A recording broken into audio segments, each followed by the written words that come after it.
Hola chicas, ¿cómo están? Como siempre estoy pidiéndole disculpas si hay ruidos ambientales, pero bueno, es un horario raro y bueno, tengo que grabarlo sí o sí.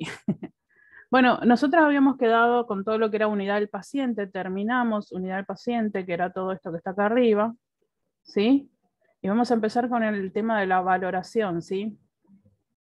Bueno, la valoración es como yo le dije, estuvimos hablando así generalmente, es como que fue al revés. En vez de darle valoración general y después darle las partes, le di todas las partes o algunas partes y luego ahora es como una valoración general. Bueno, y como dice acá, es el primer paso de enfermería. Uno cuando llega el paciente a la guardia o a algún servicio, lo primero que hace es valorarlo. Entonces, esa valoración cefalocaudal que yo les dije, ¿sí? Más todo esto que es la base de datos de la persona, de la familia, de la comunidad. ¿Mm? Y en este caso va a depender del lugar a donde ustedes están trabajando, si ustedes van a tener el tiempo, si es una urgencia, no van a tener el tiempo de recaudar todo, la valoración es más rápida, se priorizan otras cosas, pero si ustedes están en una internación programada, van a tener mucho tiempo, perdón por los ruidos, van a tener mucho tiempo para poder realizar este tipo de, ¿cómo se llama? De acciones, ¿sí? Y bueno, no va a ser lo mismo como dije la grabación. Ay, perdón, justo otro ruido. No va a ser mismo la valoración de un paciente en una guardia, en una urgencia, que en un lugar donde estén programada una cirugía o una internación por algún tipo de procedimiento. Tampoco va a ser lo mismo en la entrada a un geriátrico, ¿sí? Eso va a depender, ustedes van a aprender a adaptar eso al momento, ¿sí? Pero siempre tengan en cuenta que cuanto más completa pueda ser esa valoración, mejor van a hacer el plan de cuidado, ¿sí? No van a recaudar solamente los datos del paciente, también de la familia y de la comunidad, porque una persona está atravesada por todos esos conceptos, ¿sí? Por la familia que lo apoya o no lo apoya, por la familia con la cual comparte el hogar y que tiene sus actividades, y por ejemplo, si es una enfermedad infectocontagiosa, como por ejemplo el COVID. Si mi familia tiene un tipo de comportamiento, puede afectar el mío, por más que yo me cuide, si no se cuida ella, si no se cuida la familia, quizás me traigan a mí también el virus, pero así con las diferentes patologías, ¿sí? Por ejemplo, si la que cocina en casa es una sola persona y esa persona no tiene buenos hábitos de higiene al cocinar o no conoce lo que es la contaminación cruzada, puedo enfermarme a través de la comida que consumo, ¿sí? Porque esa persona no cuida sus hábitos, ¿sí? Y en la comunidad, obviamente, que si vuelvo al COVID, si la comunidad no se cuida, puede afectarme de diferentes maneras, ¿sí? Pero hay otros tipos ¿cómo se llama? De problemas que pueden arraigar la comunidad en la que uno vive, ¿sí? Por ejemplo, si uno vive en una comunidad que no hay tratamiento de basura y las personas que componen esa comunidad arrojan la basura al aire libre, probablemente se produzcan enfermedades en las personas que habitan ese lugar, ¿sí? Y así la comunidad afecta a la familia y a la persona. ¿Mm? Bueno, una vez que vamos a contemplar todo ese tipo de aspecto individual, social, espiritual, biológico, psicológico, todo, porque todo ello implica una relación hacia la persona, una influencia en la persona, en el proceso en que esa persona se enferma y también en la manera que esa persona se cura, porque no es lo mismo una persona que está tratada, está inmersa en una familia, en una comunidad que lo apoya y que la comunidad le brinda los medios para acceder a los servicios de salud, que una persona que está totalmente aislada, que no tiene apoyo y que no accede a los servicios de salud. ¿Me explico? Entonces, no solamente tiene que ver esto con la manera en que nos enfermamos, sino también con la manera que nos curamos, ¿sí? Acá dice que la valoración tiene dos partes, la recogida de datos y el registro de estos datos en los documentos. Es muy importante este registro, y lo voy a repetir varias veces, porque nada de lo que no se registra no pasó. Eso es una ley de enfermería, ¿sí? Eso le va a servir no solamente para poder, ¿cómo se dice?, comunicarse con sus compañeros y sus colegas del equipo de salud, sino también les va a servir para protegerse ante un hecho legal, ¿sí? Ante una mala praxis, ante no sé, un fallecimiento que ustedes van a poder probar que ustedes efectuaron todos los cuidados necesarios para que esa persona no fallezca, por ejemplo. Y tenemos que tener en cuenta que se puede obtener esta información a través de dos tipos de fuentes, ¿sí? Las fuentes primarias, que es el propio sujeto de atención o el paciente, porque le vamos a hacer las preguntas, ¿sí?, o la entrevista al propio paciente, o también pueden ser fuentes secundarias, la familia, las personas que lo acompañan, la historia clínica. HC quiere decir historia clínica, ¿sí? Y acá dice que los profesionales deben tener una base sólida que permita hacer una valoración del estado de salud integral de la persona, familia y comunidad. Comunicarse de forma eficaz implica la utilización de formularios o guías que identifican los tipos específicos de datos que se quieran recoger. Y lo que quiere explicar acá es que esto se va con el tiempo, ya vas agudizando, ya no vas a tener que estar con el formulario en la mano, con la siempre conversación con el paciente, vos más o menos ya sabes para dónde tenés que mandar una pregunta, ¿sí?, para que el paciente te largue mucha información sin tener que estar con el formulario en la mano preguntándole tal y tal cosa. Uno le hace, por ejemplo, una pregunta: ay, ¿cómo va? ¿Vos trabajás todavía? ¿Con quién vivís? Y así, ¿estás casado? Contame un poco de tu vida. Y el paciente ya va solo largando algunos datos, y después vamos a ir al formulario simplemente a ver qué datos nos faltan y hacerle esas preguntas específicas, ¿sí? Para esto tenemos que, como dice acá, tener una base de conocimientos bastante profunda, porque no es lo mismo ir con un conocimiento base que saber estar familiarizado con cierta terminología, con ciertos síntomas que el paciente puede tener por cada patología también, ¿sí? Acá dice que podemos utilizar diferentes criterios de valoración, ¿sí? Y estos criterios de valoración, esto no se los voy a tomar, pero sí quiero que ustedes sepan que existen, ¿sí? Son las teóricas de enfermería. Fueron enfermeras que en su momento escribieron lo que es la base fundamental de la teoría de la ciencia enfermera, ¿sí? Por ejemplo, Virginia Henderson, que dice acá, es una de las más utilizadas por enfermería para poder recolectar los datos, ¿sí? En este caso, por ejemplo, Virginia Henderson, su teoría se basa en las 14 necesidades, ¿sí? Es un modelo de atención, el cual dice que nosotros tenemos que ir, esperen un poquito que voy a pausar la grabación. Bueno, lo que dice Virginia Henderson es que tenemos que suplir esas necesidades alteradas del paciente. Por ejemplo, si el paciente tiene alterada la capacidad de eliminación, o sea, de orinar o defecar, nosotros vamos, por ejemplo, si es de orinar, podemos colocarle una sonda o administrarle medicación, ¿sí?, diuréticos, etcétera. Si es una eliminación de materia fecal, podemos hacerle un enema evacuante, podemos hacerle masajes abdominales, cambiarle la dieta, etcétera, etcétera, administrarle fluidos y líquidos también, o por vía oral. Hay muchas cosas que podemos hacer para suplir esa necesidad alterada. Asimismo, las otras necesidades, por ejemplo, la de respiración, si tiene alterada, podemos administrar oxígeno, depende de la, sí, por eso vamos a recoger, ¿sí?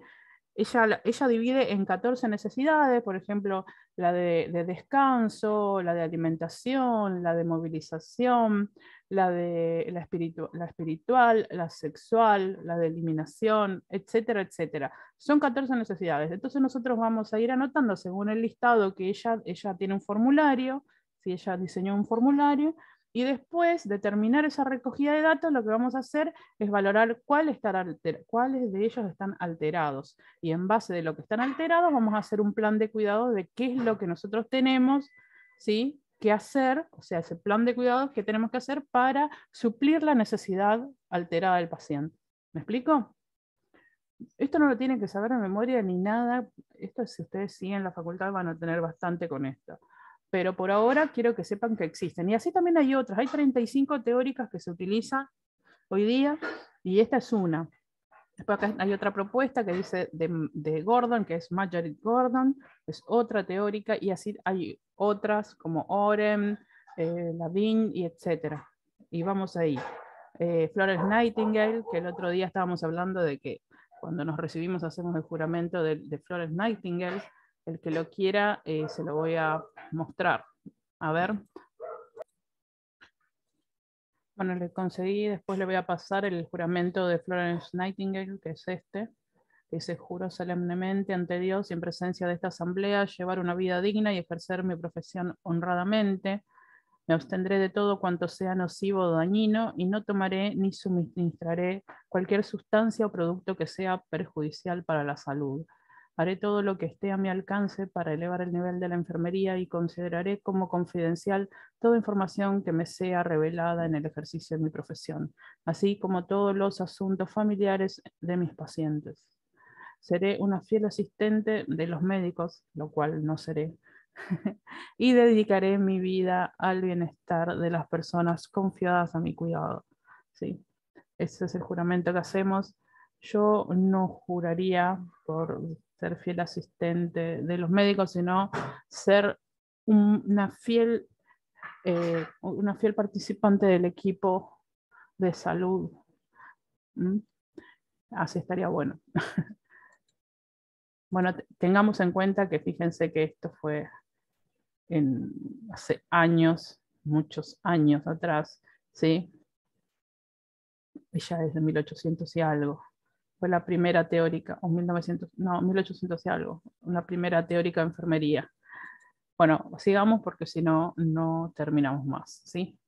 Bueno, ahora decimos que en esta etapa de valoración vamos a buscar, como dice acá, todas las necesidades insatisfechas y todos los problemas de salud, ¿sí? Para poder formar un plan de cuidados. Y acá vamos a ver dos tipos, así como vimos que había fuentes primarias y secundarias, eso va a ser una división que va a depender de dónde sale, ¿no? La división primaria es directamente del sujeto de atención y la secundaria puede ser de sus familiares, de la historia clínica o de allegados, ¿ok? Pero también va a haber otro tipo de división que es la recolección de datos subjetivos y objetivos. Los subjetivos, la información va a salir directamente de la persona, ¿sí? En este caso, ¿sí? Va a describir, la persona va a describir sus sensaciones, cómo se siente, si le duele algo, va a mostrar algún tipo de, ¿cómo se llama? De descontento o disconformidad con su estado de salud.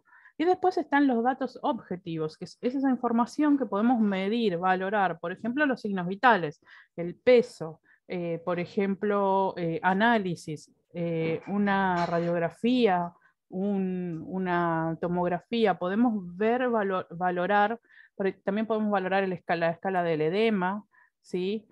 Podemos ver la escala de Glasgow, todas esas que son medibles van en los datos objetivos, ¿sí? Luego, esta palabrita que es medio extraña, que dice anamnesis, no es nada más ni nada menos, ¿sí? Que los antecedentes, ¿sí? Históricos y los datos de esta enfermedad, ¿sí? Como dice acá, la anamnesis es la información aportada por el paciente y otros testimonios, ¿sí? Para la confección de la historia clínica. Y acá vamos a anotar todos los datos históricos, los antecedentes, ¿sí? ¿Por qué es importante un antecedente cuando vamos a elaborar una historia clínica? Porque muchas veces estos antecedentes pueden ser factores de riesgo para la enfermedad actual, entonces están totalmente relacionados. Luego están los datos actuales, ¿sí? Los datos de la enfermedad de ahora. Ahí vamos a preguntar desde cuándo le duele, qué siente, si hace mucho tiempo, por qué no había ido al médico antes, ¿sí? Todo ese tipo de cosas. También le vamos a preguntar al paciente qué síntomas tiene en este momento, si tiene dolor, si tiene inflamación, náusea, cualquier síntoma que tiene de la enfermedad actual, ¿sí? Por eso, en la anamnesis van los datos históricos, ¿sí? Y los datos actuales. Y los vamos a obtener a través de la entrevista, la observación y la exploración, ¿sí? Ahora, ¿qué exactamente es la entrevista? Sí, es más o menos lo que ustedes se imaginan, ¿sí?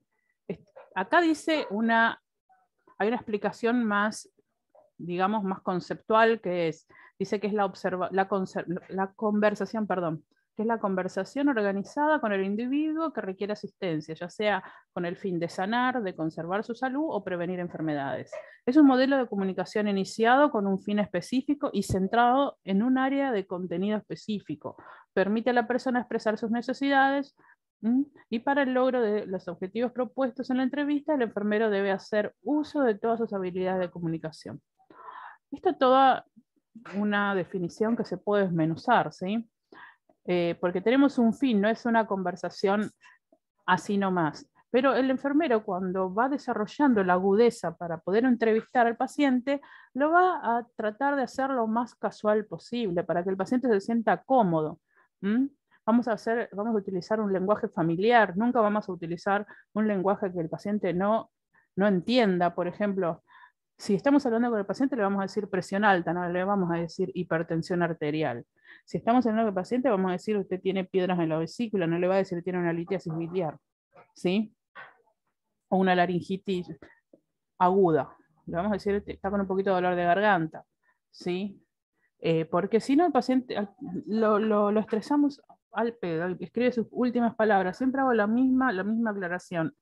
Escribe sus últimas palabras. Y está teniendo una cosa que no es tan grave, ¿sí? Bueno, para esto vamos a tener que generar un entorno, como dice acá, sin interrupciones, que sea privado, para que nos pueda realmente contar lo que le está pasando. A veces hay enfermedades que son de transmisión sexual o que le apenan, por ejemplo, no quieren que nadie más sepa que tienen, no sé, cáncer o VIH o alguna enfermedad de esas, que lamentablemente todavía hay discriminación, ¿sí? O no quiere que los familiares escuchen. Por eso siempre tenemos que tratar de que la entrevista sea en un lugar privado, ¿sí? Eh, Generar una relación empática, sentarse al nivel del paciente, o sea, no es lo mismo estar hablando. Siempre, obviamente, vamos a adaptar esto al lugar, al momento, etcétera. Agarramos una silla, nos sentamos al lado del paciente si podemos, en una guardia, obviamente que no, y vamos a estar al nivel del paciente para charlar, ¿sí? Y como dice acá, repito, utilizar terminología conocida para el sujeto. Y acá vamos a encontrar que hay dos tipos de entrevista, la entrevista abierta y la entrevista cerrada. La entrevista abierta vamos a hacerle las preguntas que nos parezcan a nosotros importantes para la patología, ¿sí? Ya le vamos a preguntar a dónde viajó, si no es que tiene síntomas de, no sé, de una enfermedad exótica. Le vamos a preguntar puntualmente sobre la enfermedad, la patología que está en ese momento que lo lleva al lugar de atención, ¿sí? Y vamos a completar luego con la entrevista cerrada, que es como muestra acá la imagen de la enfermera con la planilla, ¿sí? Yo tengo, por ejemplo, esta carpeta, ¿sí? Que tiene una solapita acá, y voy con mi carpetita y ahí tengo una planilla que en cada institución va a ser diferente, pero también hay generalidades. Por ejemplo, yo tengo las que les mandé a ustedes, que están en el anexo acá.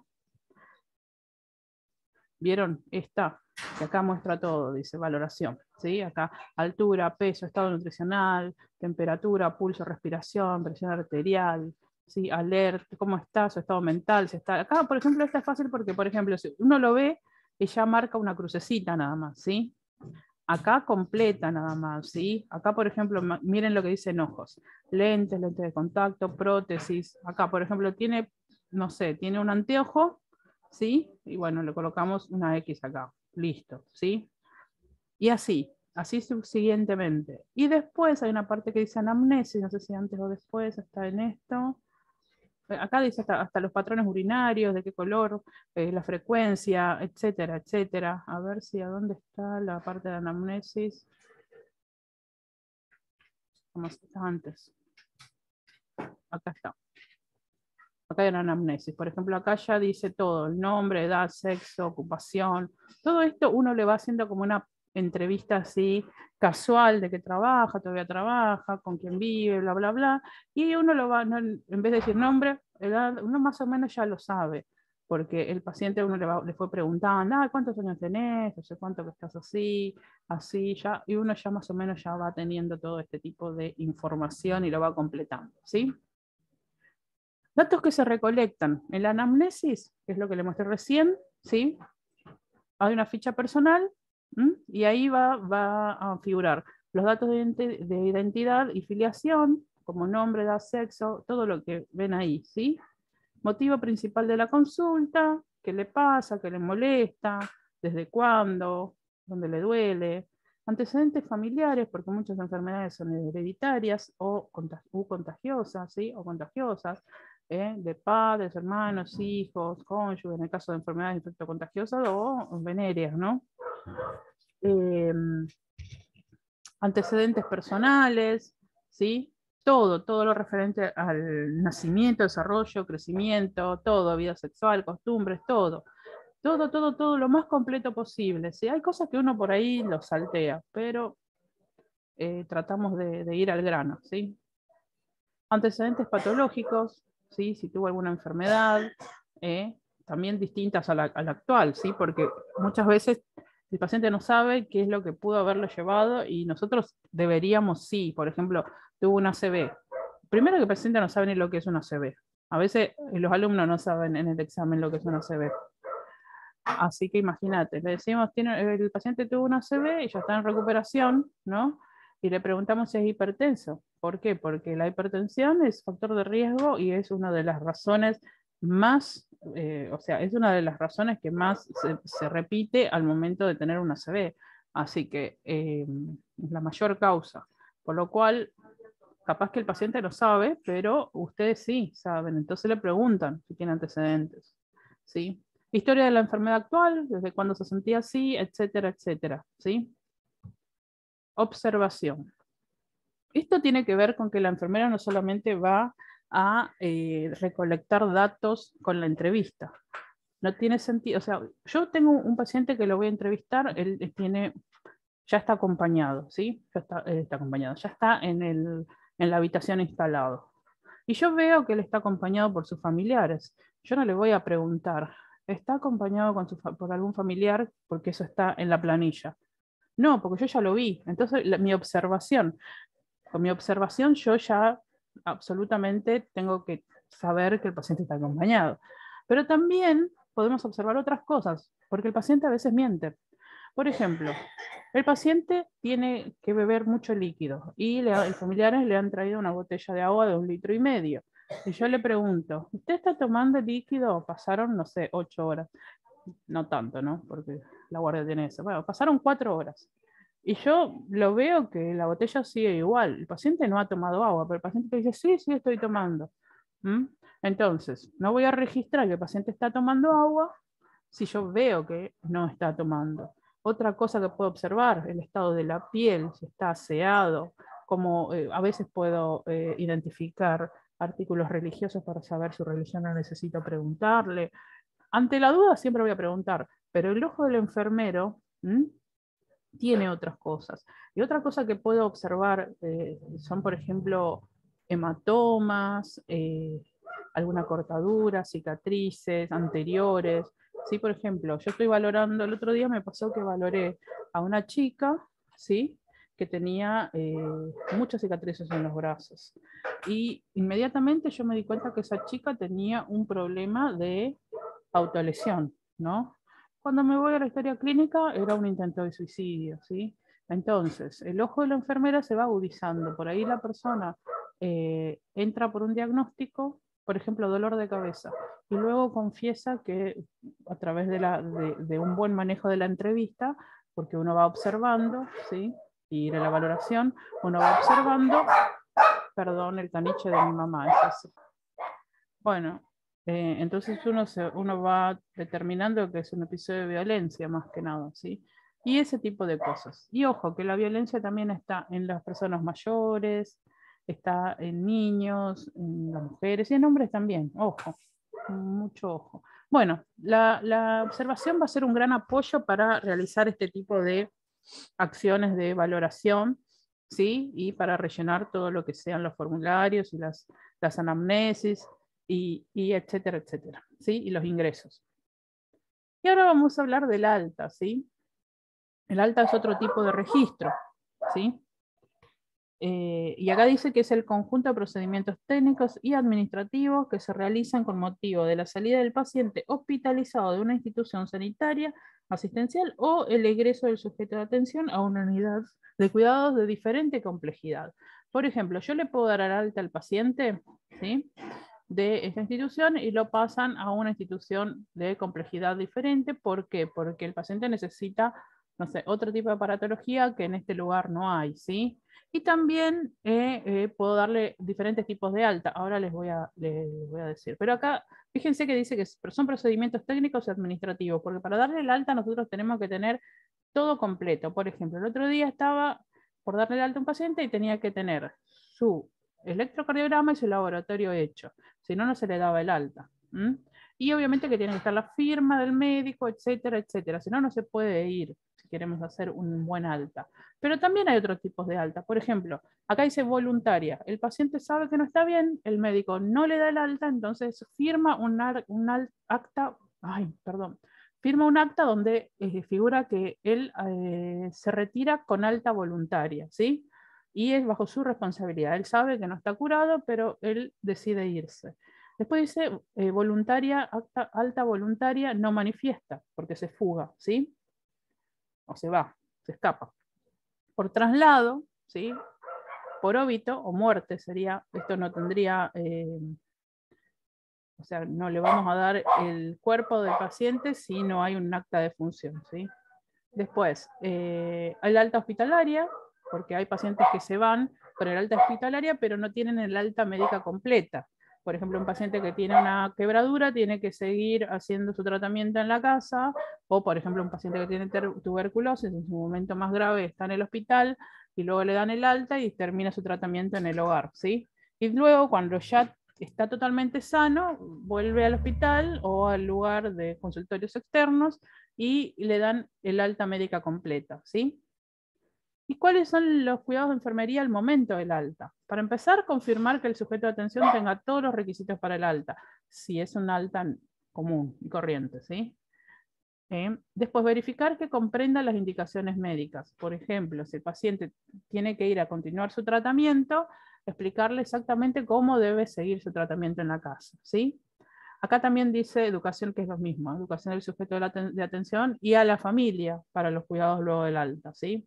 Acompañar y saludar cordialmente, eso es mentira, no pasa jamás, jamás. En caso de traslado, verificar rótulos de drenaje, vías y sondas. ¿Por qué? Porque hay otra persona, otro colega que va a recibir ese paciente y necesita saber. Anteayer fue así que me llegó un paciente que no tenía ningún rótulo en todas esas vías que tenía, no, si tenía, una vía nada más tenía. Yo no sabía ni el contenido de lo que estaba en ese Baxter. Porque a veces colocamos medicación dentro del Baxter, el paciente estaba con un golpe en la cabeza y no sabíamos si tenía ni siquiera analgésico. ¿Entienden la importancia de lo que es colocar un rótulo? Después dice acondicionar la unidad del sujeto de atención. O sea, se va y bueno, en ese caso a veces somos nosotros y a veces hay un equipo especial que se ocupa de ese tipo de cosas. No somos nosotras. Y ahora, vamos a la parte final, digamos, de lo que es la clase, que habla de los registros. Y esto ya se lo repetí varias veces. Si no lo registramos, no pasó por más que lo hayan hecho. Y si ocurre algún hecho desafortunado y ustedes no lo registraron, olvídense, no lo pueden justificar. No existe la justificación, ¿sí? Es más, cuando damos el alta en guardia, tenemos que estar seguros de que el mismo horario que está en el cuaderno de salida sea lo que dice en las fichas de enfermería. Tiene que ser exactamente, porque el paciente salió de la guardia, lo atropellaron en la calle y a nosotros nos figura otra cosa, somos responsables, ¿sí? Bueno, Acá dice que la historia, acá está hablando para empezar de la historia clínica, ¿sí? Y la historia clínica lo vengo repitiendo varias veces, no dije exactamente qué era, pero casi todos tenemos una noción de lo que es la historia clínica, ¿sí? Justamente eso, es la exposición detallada de todos los datos del sujeto de atención, ¿sí? Ahí tiene todo el conjunto de lo que es la valoración, la anamnesis, los antecedentes personales, familiares, la enfermedad actual, la evolución, toda la evolución de todos los días, las novedades, ¿sí? Los estudios realizados, el tratamiento, las interconsultas, todo. Y está organizado desde la admisión del sujeto de atención hasta el alta. O sea, cuando ustedes empiecen a trabajar y vean las historias clínicas van a entender a lo que me refiero. Son fichas con el número de cama por lo general, y en la primera hoja, por lo general la primera hoja es la médica, la parte médica, después está la parte de enfermería, o hay una carpeta de enfermería y una carpeta médica, depende del lugar, es diferente, pero por lo general están bien organizados, ¿sí?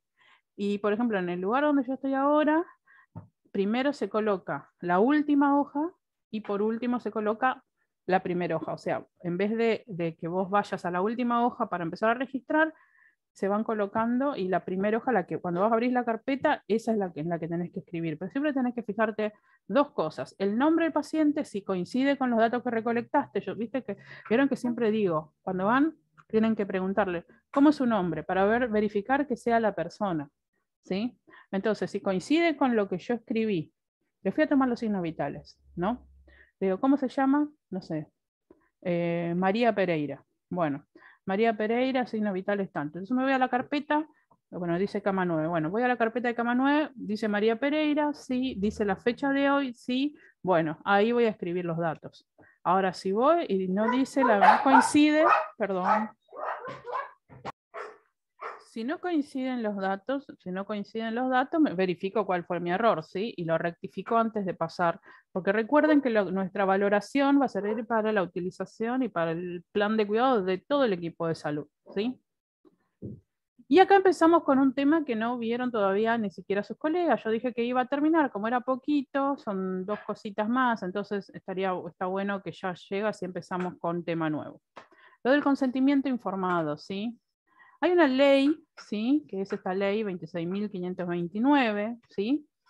Que dice que el paciente debe firmar un consentimiento informado, ¿sí? ¿Pero qué es el consentimiento informado? Acá, según el Ministerio de Salud de la Nación Argentina, el consentimiento informado es un acto por el cual el médico describe al paciente de la manera más clara posible el estado de salud y el procedimiento a seguir, detallando los beneficios y riesgos que ello implique. Requiere de parte del paciente el entendimiento y la aprobación de dicho procedimiento. Miren todo lo que dice, cómo podemos desmenuzar esta pequeña frase, ¿sí? Es un pequeño concepto. Dice que el consentimiento informado es un acto por el cual el médico describe al paciente. Generalmente no lo hace el médico. Es muy difícil que el médico se siente y te hable de lo que te van a hacer. Te dicen, te van a operar, te van a hacer tal cosa, bla, bla, bla. No te habla de los riesgos, no te habla de los riesgos potenciales, no te explica nada de lo que querés saber, por lo general, no todo, ¿sí? Y el consentimiento informado debe ser efectuado por el médico. Debe ser hecho por el médico, no por la enfermera. Pero en la práctica, la enfermera también hace esto del consentimiento informado. Es más, muchas veces vas a ver que la enfermera te está haciendo firmar el consentimiento informado cuando tendría que ser el médico y no la enfermera. Y en este caso dice que el médico debe hacerlo de la manera más clara posible. Tenemos que hablar al paciente de una manera que el paciente comprenda. ¿No? Como ya les vengo diciendo varias veces, no le voy a dar una terminología médica que no comprende para que después el pobre paciente piense que sí o sí se va a morir. ¿Sí? Voy a hablarle con palabras claras y que pueda comprender. Así también puede, ¿sí? Puede decidir. ¿Sí? Y acá dice que también vamos a explicarle el estado de salud y el procedimiento a seguir. Y detallar los beneficios y riesgos que ello implica. ¿Por qué? Porque toda medicina se guía por algunas, ¿cómo se llama? ay, se me fue la palabra, algunos principios. Y uno de los principios más primordiales es el de la beneficencia, no maleficencia, ¿sí? Entonces, con eso, y ahí cuando leí lo de Florence Nightingale, el juramento, yo les decía que no haré, a ver exactamente las palabras que dice, vamos a volver, dice, me abstendré de todo cuanto sea nocivo o dañino, ¿sí? Y no tomaré ni suministraré cualquier sustancia o producto que sea perjudicial para la salud. Y haré todo lo que esté a mi alcance para elevar el nivel de la enfermería, etcétera, etcétera. Esto tiene que ver con esto también, porque yo voy a buscar, le voy a detallar al paciente los mayores beneficios, pero también los riesgos, porque yo lo que voy a buscar es que tenga el mayor beneficio y el menor maleficio. O sea, si yo le voy a aplicar, le voy a colocar un suero, y vamos a hablar de enfermería en este caso, yo le voy a colocar un suero, voy a realizarle ese procedimiento, yo le voy a decir, te voy a colocar un plancito, te voy a colocar un suerito, ¿sí? Y lo voy a pinchar, y eso le va a producir dolor, y a veces lo voy a pinchar más de una vez porque no encuentro la vena. Ahora, ¿qué es mejor? ¿Que yo le produzca ese dolor o que el paciente siga con su enfermedad? ¿Me explico? Por lo cual va a haber más beneficios que riesgos, ¿sí? Entonces, ese tipo de cosas yo debo explicar. Y acá se van a fijar que dice que puede ser, acá dice verbal o escrito. Y todos los procedimientos que uno le hace al paciente necesitan un consentimiento. El paciente tiene derecho a negarse al tratamiento. Por lo cual, muchas veces cuando vamos a efectuar, nosotros le decimos al paciente, te voy a colocar un plancito, o te voy a dar tal medicación, o te voy a colocar una sonda, el paciente tiene derecho a negarse, ¿sí? Y si no, me da su consentimiento verbal. Dice sí, sí, o se deja, o también puede ser un consentimiento de que si no se niega, lo damos por sentado que sí está aceptando, ¿sí? Siempre, perdón por todo mi mamá está tosiendo, es asmática. No sé si lo escuchan. Eh, bueno, y también requiere del paciente un entendimiento y también su aprobación. ¿Mm? ¿Y por qué? ¿Por qué necesito el entendimiento? Porque no me puede dar su consentimiento de algo que no conoce, que no puede comprender, ¿sí? Así que tengan en cuenta siempre esto, el paciente tiene derecho a saber lo que le están haciendo y muchas veces vamos y le aplicamos cosas como si fueran algo y no alguien, ¿sí? Y eso pasa principalmente en las urgencias. Le vamos aplicando cosas y dándole cosas y haciéndole cosas y ni siquiera nos acordamos de la cara del paciente.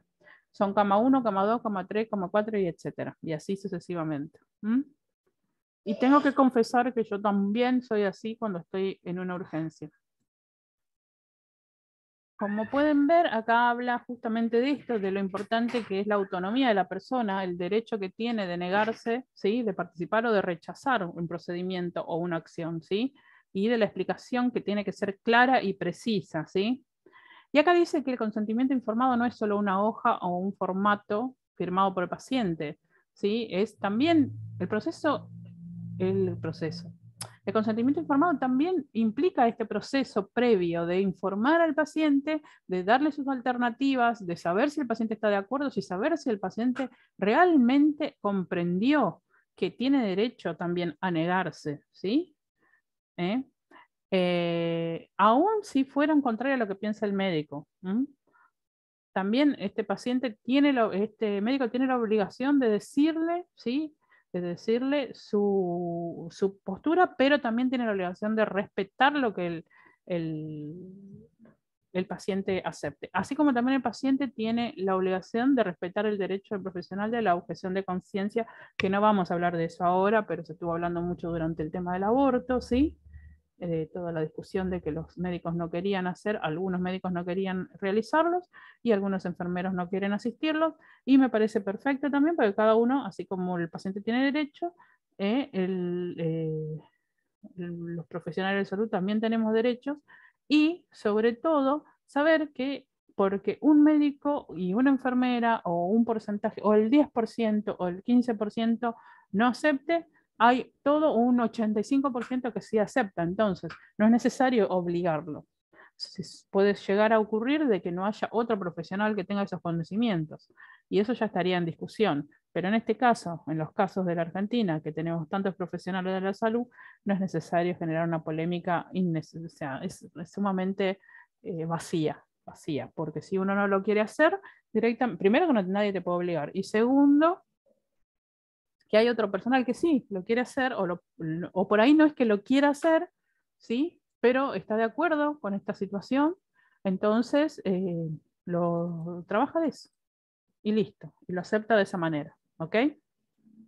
Seguimos.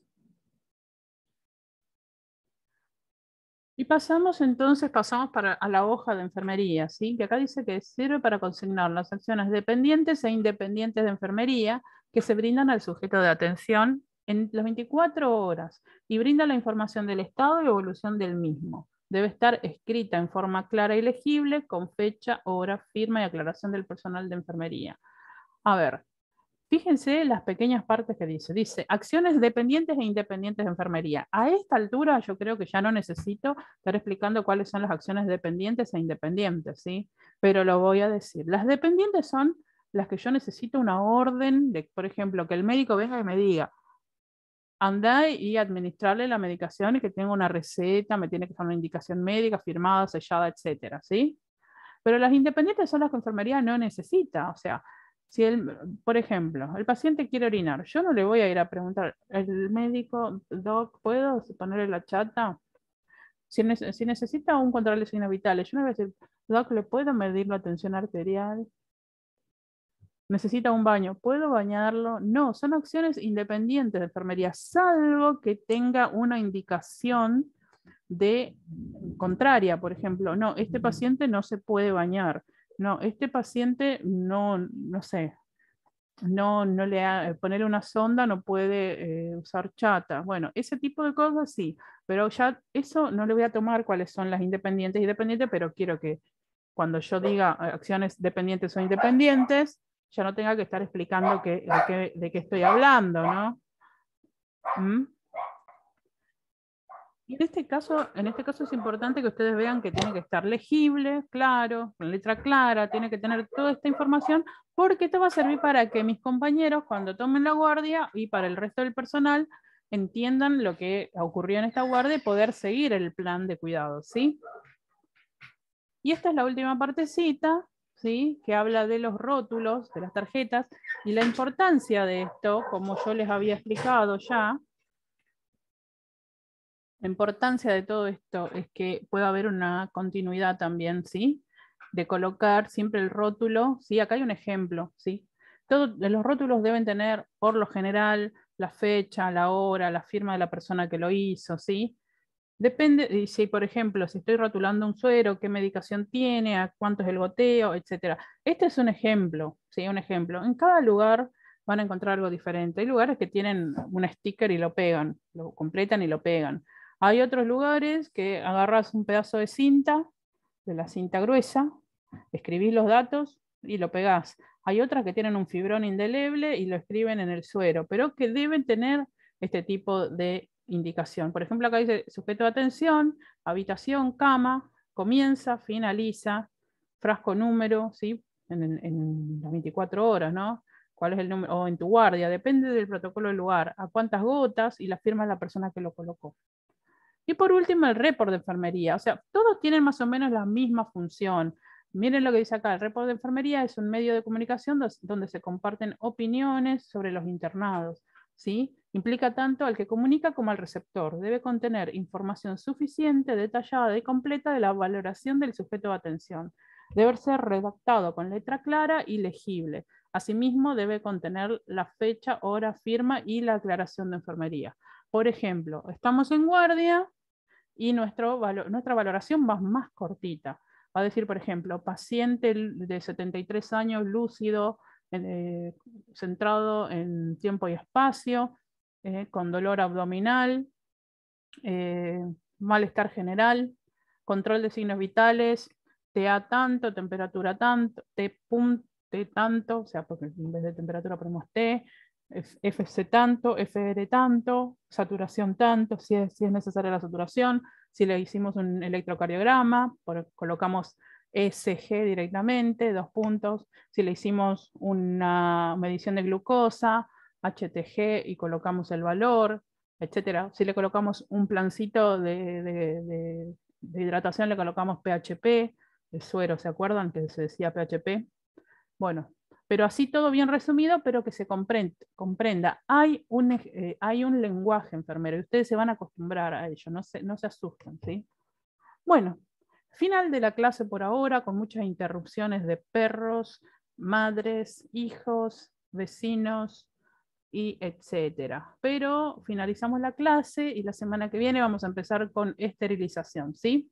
Bueno, les dejo un beso y bueno, ojalá que vean el video, que falta poquito, falta poquito.